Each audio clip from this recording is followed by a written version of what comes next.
నేను ఎక్కడ ఆటో ఎక్కినా, ఎక్కడి వరకు డెస్టినేషన్ ఉంది, నేను ఆ డెస్టినేషన్లో ఎంతవరకు వచ్చిన గూగుల్ లొకేషన్ కూడా టైం టు టైం వాళ్ళకి వాట్సాప్ ద్వారా షేర్ అవుతుంది.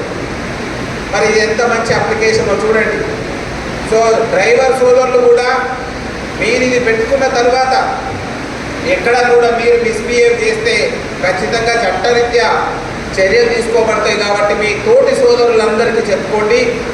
ఎక్కడ కూడా మనం మన యొక్క ప్రజానికానికి కాదు, ఇంకా ఇతర ప్రజానికానికి కూడా ఎక్కడ కూడా ప్రయాణంలో అసౌకర్యాన్ని కలిగించొద్దని మీరు మాట్లాడుకొని మీరు చెప్పుకోవాలి.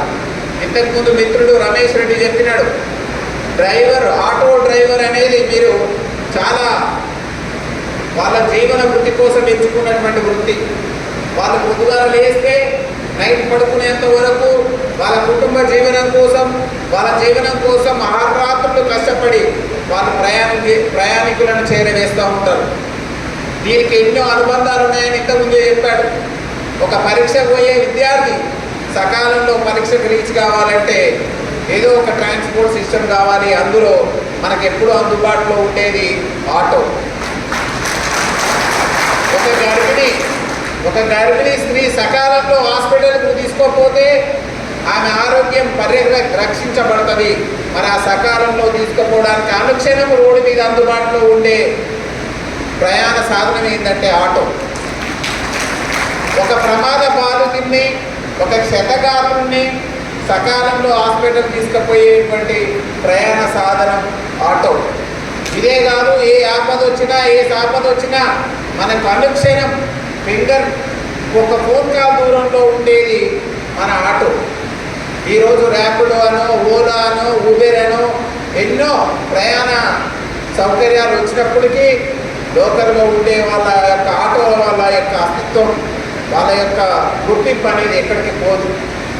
కాబట్టి దయచేసి ఆటో సోదరులు మీ యొక్క ప్రయాణికులతోటి ఎక్కడ కూడా మిస్బిహేవ్ చేయకుండా, అపరిమితమైనటువంటి వేగంతో పోకుండా, తాగి బండ్లు నడపకుండా, నిధులను కాసి బండ్లు నడపకుండా, ప్రయాణికుల సంక్షేమం, ప్రయాణికుల సురక్షితమే ధ్యేయంగా పనిచేయాలని కోరుకుంటూ, ఇది రోడ్ సేఫ్టీలో భాగంగా మనం అందరం దాదాపు కోదాడ, సూర్యాపేట సబ్ డివిజన్లో అందరూ పోలీసులు కూడా ప్రయాణికుల సురక్షిత ప్రయాణమే ధ్యేయంగా పనిచేస్తూ ఉన్నాం.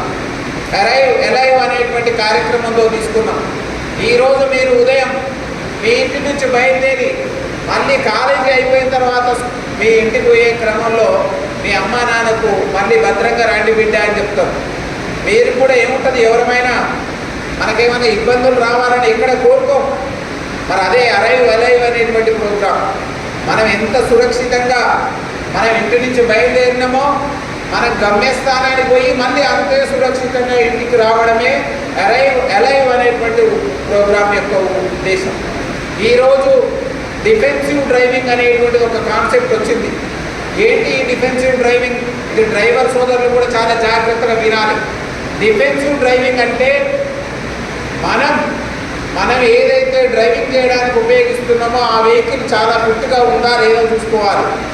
ఒక టైర్లో గాలి లేకపోతే ఏమవుతుంది, తక్కువ గాలి ఉంటే ఏమవుతుంది, ఖచ్చితంగా ప్రమాదాలకు లేకపోతే ఏమవుతుంది. ఇవన్నీ వెహికల్ స్టార్ట్ చేయడానికంటే ముందే చూసుకోవాలి.